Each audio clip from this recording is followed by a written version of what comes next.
Pulsar Pulsar পড়ে গেল আরেকটু হলে আর আসতে পারবে।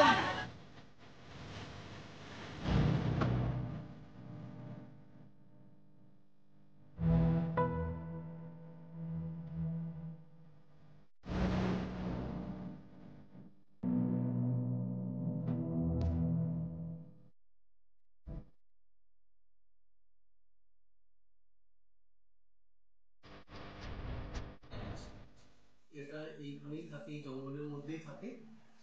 আর আজকে যেটা দেখেছেন আপনার 6:30টার দিকে, 6:30 থেকে 6:45টার দিকে জিতু সোলের এখানে যে সমিলে একটু হানা দিয়েছিল, এটার পিছনে আমরা হুলাপাটি ছিল, ওরা ওটাকে এখন টেনে নিয়ে গেছে কোহিমার দিকে।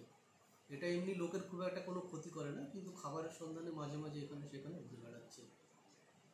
এলাকায় খুব আতঙ্ক রয়েছে না, এটা সম্বন্ধে এলাকায় কোনো আতঙ্ক থাকার কথা নয়, কারণ এটা ওইখানেই ঘোরাঘুরি করে এবং এখনো পর্যন্ত কারোকে কোনো কিছু ক্ষতি করেনি মানুষের। কতগুলো হাতি রয়েছে এই এলাকায়?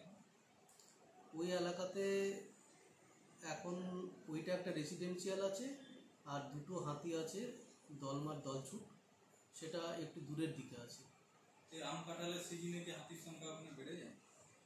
হ্যাঁ, বেড়ে যায়। এবারেও ছিল 23টার দল একটা ছিল, সেটাকে আমরা কিছুদিন আগে পার করে দিয়েছি উড়িষ্যার দিকে যাওয়ার জন্য। এই হাতিটা কি ওই এলাকাতেই ঘোরাঘুরি? এই হাতিটা এখানেই থাকে, এটা রেসিডেন্সিয়াল, ওইখানেই থাকে। ক্ষয়ক্ষতির কোনো ক্ষতিপূরণ না, এখনো পর্যন্ত এটাতে আজকে যেখানে ঢুকেছিল সেখানেও খুব বিশেষ ক্ষয়ক্ষতির কোনো রিপোর্টই নেই।